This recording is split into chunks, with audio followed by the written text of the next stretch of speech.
Hey guys, welcome to Yesterday's Coffee, the podcast where we chat about fitness, nutrition, and business, all over coffee that may or may not have been brewed yesterday. Today we're actually discussing our businesses. I know not something we've talked about much, episode 40. Yeah.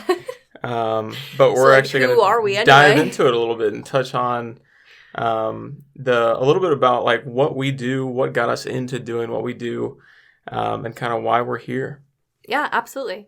So I want to start by asking you the first question, I guess. Go for it. And I know a little bit about it, I guess, but what inspired you to get into the health field, or did you always know that you were going to be in the health field?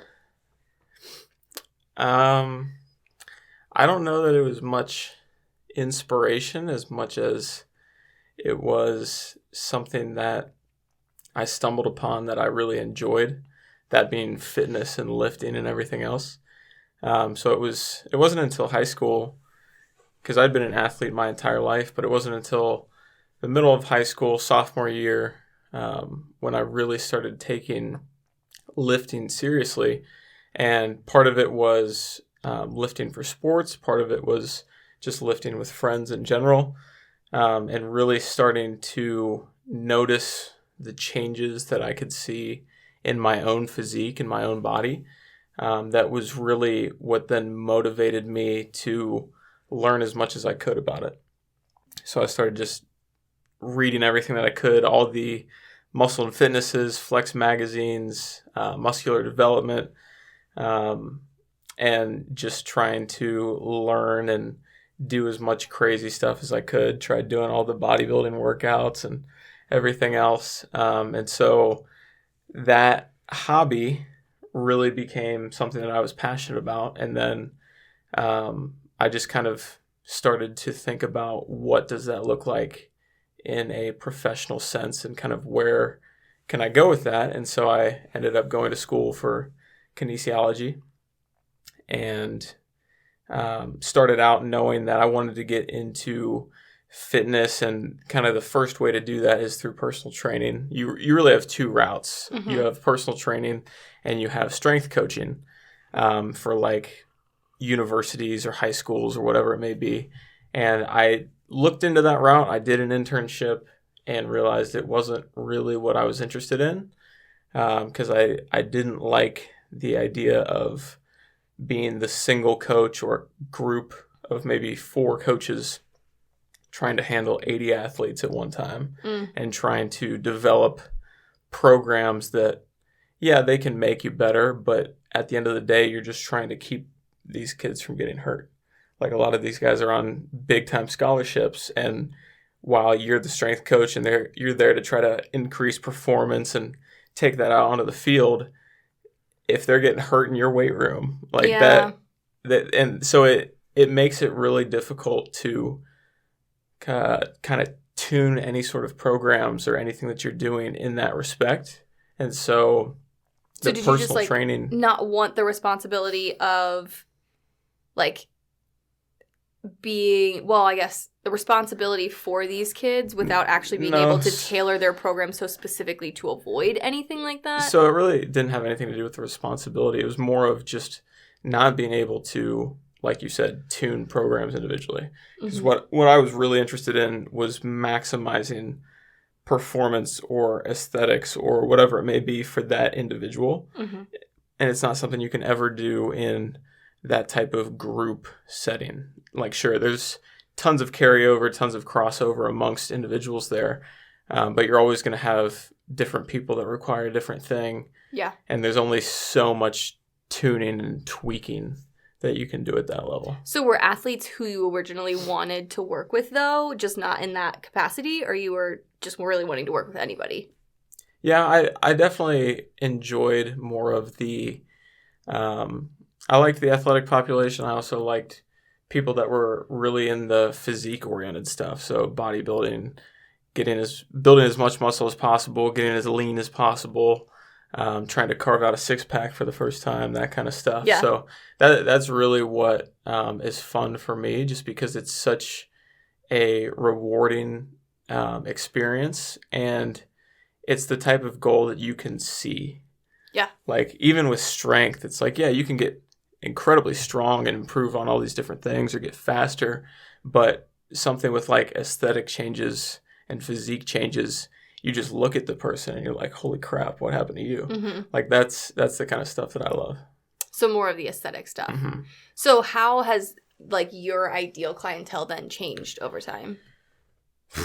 I mean, I don't know that it's necessarily changed. Like those are still the people that you want to work with? As much as it's just not necessarily the only people that I work with. So like perfect world, like that would probably still be the majority of people that I would work with if I was able to just pick and choose out of a hat. But the reality of the situation is that more often than not, people are just looking to get healthy or lose a bunch of weight or whatever else. And it's not like I don't like working with those people because it's the majority of what I do. I do really enjoy that. And it's just coming at it from a different angle. So instead of taking people from in decent shape to just absolutely shredded and crazy, which I still do in a couple occasions, it's more of like, we're not very healthy right now. Let's get in really good shape kind of thing. So the spectrum is a little bit different starting point wise for a lot of people that I work with. But yeah, I don't think my interest as far as who I work with have necessarily changed that much. Yeah. So you still like that's what you would consider to be your favorite type of client? Are these more like performance driven or aesthetic driven people? I would say strength and aesthetic driven individuals are the ones that I really enjoy working with the most. Yeah. But you obviously are open to helping a variety of people. That's probably a quarter of the people I work with fit into that box. Yeah. And then any number of other things that we can focus on goal-wise are people that I work with. So it's not as concentrated as it may sound because we both see all sorts of people. Yeah, definitely. So, because this is a little bit different than like who your favorite client is, who do you feel like personality-wise you work with the best?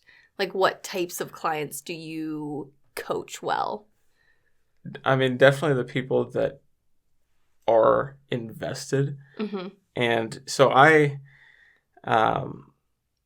don't like having to be the person that, and I don't really know how to put this too. If you're not motivated, you're not a cheerleader. I don't want to really work with you. You're not a cheerleader. That's not your coaching style. And don't get me wrong, everybody at some point is going to need to just like have that heart to heart or just be called out. And I'm totally fine with that. Yeah. But it comes with an understanding that I'm here to give you exactly what you need to get to what you want. But I'm also expecting you to be just as invested and you to come with that passion and desire to do it. I'm not here to create that for you because at the end of the day, if you don't have it, you're not going to accomplish it. True. Like nobody is going to be able to give you the motivation or the discipline to make it happen. And so anybody that comes to me that's like, this is what I want to accomplish, just tell me what to do and I'll go do it. That's the kind of person I love working with. So if somebody was looking to work with you, that's kind of something that you might want them to be aware of. Like what's maybe like a key piece of information somebody who wants to work with you should know? Just that they need to be invested and driven? Invested and driven and know what you want. Yeah, if you don't have an ultra-specific goal, and that's something that I really try to hone in on in my first consultation with people is what is most important to you right now. Because most people I talk to, they want to lose body fat, they want to build muscle, they want to get stronger. And these are all great goals. But at the end of the day, to really develop a training and nutrition plan that's going to give you the best results in the quickest time frame, we've got to have one point of focus and understand what that end goal is. And so it's fine to have all of these different goals of building muscle, losing body fat, getting stronger, and have that all kind of coalesce into one big long-term goal. But we've got to know exactly what that long-term goal is, and then we can break down the roadmap of what makes the most sense. So based on where you're at right now, how lean are you? Does it make sense to start putting mass on your frame, or should we lean you out first? Do we want you to get stronger right now? I mean, obviously, we want you to get stronger, but should that be our first focus before we do anything else aesthetic-wise? So yeah, having that end goal kind of fleshed out and knowing what you want, having the determination and mindset of like, I'm just going to do what it takes to get there. Those two are really critical pieces to seeing success and for me to actually bring you on board. Yeah. Well, and I feel like you really work best with people who are, first of all, yeah, very focused and driven, but also very like numbers or metric driven. Like you like being able to look at those numbers and see progress over time. And I think it's important that your clients also value that same like way to measure progress. So not just having this like super specific goal, but also having a better understanding of exactly what to look at to see if you're on track for that goal, and then knowing exactly how much you could commit to getting to that goal.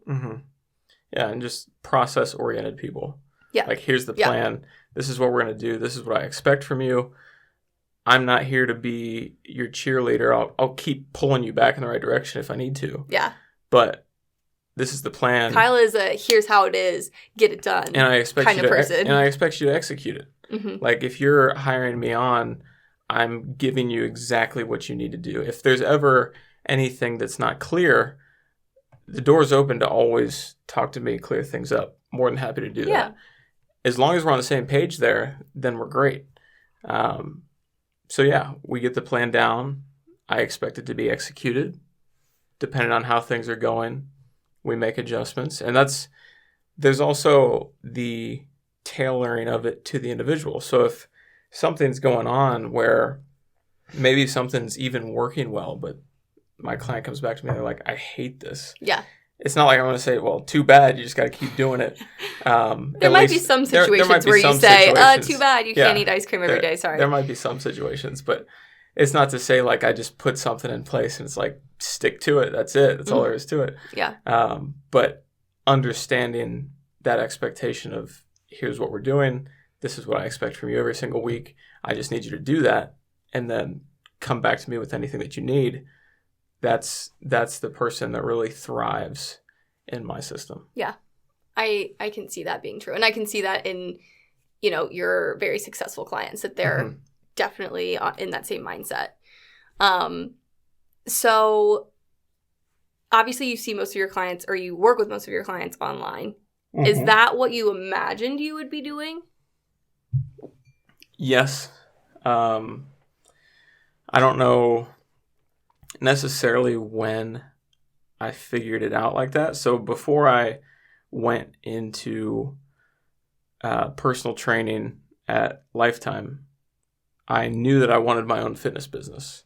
I didn't necessarily know what it looked like, though. And I knew going in that I was going to pick up a couple of years in the industry, learn kind of tricks of the trade, what the business looked like, how to interact with clients, and develop plans on a very large scale. And then eventually I realized that online was the way to go because you free up your time if you do it right, and you can take on a lot more people, and you're not limited to just the people within the four walls of your gym. And so that I always knew was something that I wanted to get into, and how I'm delivering that now has changed. So the process of actually working with people in an online capacity has changed since when I first started, and it's continuing to change because I'm continuing to evolve with it. But it's definitely something that I had foreseen going in. Yeah, because that's something that I don't think every personal trainer or coach thinks about, is being able to move into a more virtual space. Yeah, and I think it definitely set me apart when I was at Lifetime, because I was really the only person focused on virtual plans, even while I was there. Yeah, that's true. You actually were one of the only people to sell those. Yeah, I was selling virtual plans to clients while I was working at the gym, and I was using that as kind of a test run to develop my own systems, so that when I started things on my own, I would know what the logistics of that type of program design looked like and what the client interaction side would look like. Mm-hmm. So when you were, first getting your job at Lifetime, was that your natural next step? Like, you knew that you were going to Lifetime to learn and get established and understand clients better and then starting your business? Or did you feel like you were going to have another step there? No, that's exactly what I thought. Because I went personal trainer to manager before I actually left Lifetime, and I had never planned to get into management. It ended up just making sense at the time to do it, and I'm glad I did it because I started to learn different ins and outs of the business that I wouldn't necessarily have seen. Mm-hmm. But yeah, no, I'd fully planned on that being kind of a stepping stone to my own business and doing my own thing. Yeah. And I think that's also what drew me to personal training, is that even though I was starting out working at Lifetime, I was still kind of running my own business under the Lifetime curtain. But obviously, being able to create your entirely own separate branding and do things your own way is a little bit different. Yeah. But it was a nice little stepping stone to go from school to training to the business. To doing something on your own. Yeah. What do you think the hardest part has been? Like, what was the hardest part of that transition from Lifetime into your own business outside? I mean, obviously just finding clients. Yeah. Like, creating a sustainable income that could pay the bills was definitely the hardest part, and it's something that continues to change, whether that's through social media or referrals or various apps or any number of different things. Finding a system that could bring in leads consistently, and then once you've got them, be able to convince them that you're worth their time. Sure. And Lifetime and some of my previous sales experience had definitely helped with that, because I was pretty comfortable in a consultation. But yeah, that's the hardest part of any business is how do you develop a customer base? Exactly. I think so. So during that transition time, was there anything or any moment, I guess, where you doubted it, where you were like, I don't know if this is going to work? Honestly, not at all. Like, I wanted to ask you that, but I really felt like your answer was going to be honestly, no. No, like it was, and it's funny to say that because when I started, I was making like next to no money. Mm-hmm. I sure wasn't covering my expenses. But I had money saved and I had a decent cushion. I think I had probably like 10 months worth of income, probably close to a year saved. So I was like, I can take some time to figure this out. Yeah. And honestly, there was never a doubt as to whether or not it would work. Like, oh, what do I do if this online business doesn't work? Like that, mm-hmm. I don't think that ever crossed my head or crossed my mind. It was more of just like, what will work? Yeah. So then let me ask it a different way. Was there ever a moment where you felt like online personal training isn't really what you wanted to do or isn't really where you were meant to be? No, but I will say that my idea of what that is has definitely changed. Mm-hmm. And how I can go about delivering programs and working with clients in an online space has definitely changed.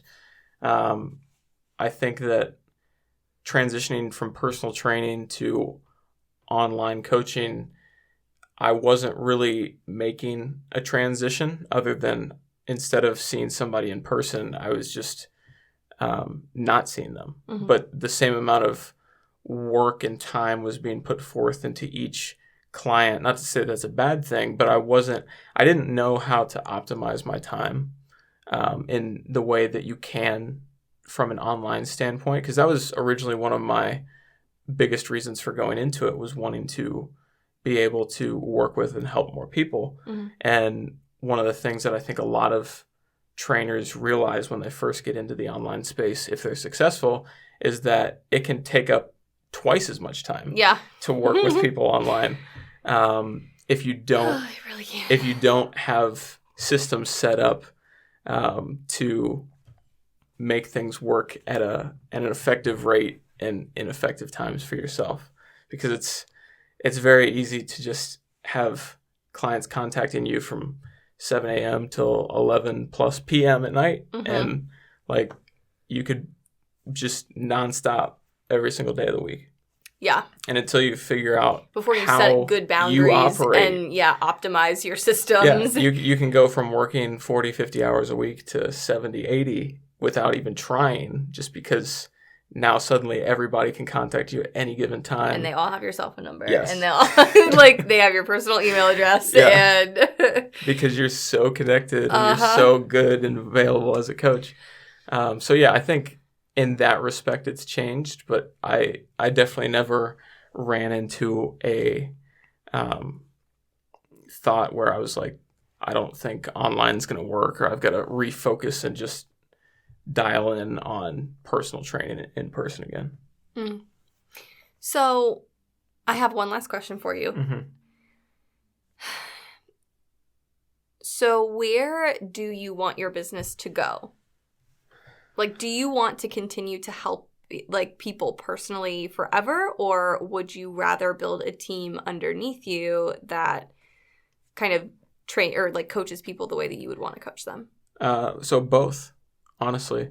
And that's kind of what I've been working on the last couple months, is starting to get those things in place. Ideally, I would love to keep a small, tight-knit group of people that I work with personally, because I do really enjoy that. And like we talked about in the very beginning, my passion is around those physique and performance-oriented individuals. And eventually, I'd love to get to the point where I can just focus on those types of people, and then also have a team that I've brought on within my methodologies and everything else that I believe in, to be able to work with other individuals that might have a different goal or need set. So like in your case, for example, like there's so many things that you work really well with people that I know nothing about. And just to have a much wider range of people and a larger team that I can be able to place people with based on their circumstance, that's definitely where I eventually want to go and where I see myself going. I think that's great. That's awesome. Anything else that you want people to know about your business specifically, or your journey to get here? I mean, that's tough. Like I could talk about my business forever, but honestly, not even fitness related. I think everybody should try to start something on their own. Not necessarily saying you have to go full time into your own business. Yeah. But I think that it's a really rewarding experience, even if you're just creating some sort of side hustle, to learn and figure out like what is it that you're really passionate about or that you really enjoy doing, and how can you share that with people, and how can you turn that into something that can not only help other people but might also bring in a new revenue stream for yourself. Or maybe it's not even about bringing in any money to begin with. I think people in general should just have more hobbies other than working and drinking on the weekend to forget about working. Like, I think building a business is fun. So I really enjoy the business side of things. I think I could do really well in businesses of my own that aren't even necessarily fitness related because of how much I enjoy the business side. Yeah. Because the fitness side is great. I love the fitness side, and I will probably always continue coaching in some capacity, like I said. But what I really enjoy is being able to create systems that create products and services that help people that also generate an income. Like, that's you're really good at all the things that I'm really not good at. That's really fascinating to me. You're really good at like systems and being organized and like to-do lists and checking things off, and sometimes I'm better than others. Honing in on like exactly what needs to get done. Yeah, that's something that I admire about you, and something that I would like to get better at, because that's not I like being organized. I've said this before. I like being organized, but like getting there is a struggle for me. So, have you created your calendar? Okay, so when I told you to remind me, you forgot to ask me about it. So you've had like a 3-week buffer. I know, and then we didn't do a podcast last week. I came up with my ideal day, and like I told you, then I realized I like didn't actually put any clients on it. So sorry, guys. Yeah, so she created her ideal schedule without any clients in the whole schedule. I had like time for emails and like program writing, but I actually didn't build in any time to like speak to people. Yeah, you know, all those people you work with. Other than that small detail. Didn't really work out very well. So then I recreated my ideal day, or I was trying to, and then I realized that because every day is so different, I need to create an ideal weekly schedule where certain times on certain days are devoted to specific tasks. Mm-hmm. That I have not done, and I don't really have an excuse for it. I just haven't done it. Well, you have it done next week. Okay, I'm going to do it. I'll get it done. I just want like a better program to map it out on because my Google Calendar is not just like not great for that. And so I was trying to look up a program that I could like map out a better weekly schedule. And I downloaded a couple, and they weren't what I wanted them to be. So, because I use my iCloud one. Yeah, you could look into that. And I think Google Calendar is similar to that. It's just I don't know. It's not quite as friendly to use on my app versus on the desktop. So on the desktop, like the weekly view works fine, and you can set appointments and but some of this stuff doesn't translate over into actual. Like the app. So I was setting appointments on the desktop and then they weren't showing up on my phone. So then I got frustrated and I gave up. Yeah, that could be an issue. Yeah, it was kind of a problem.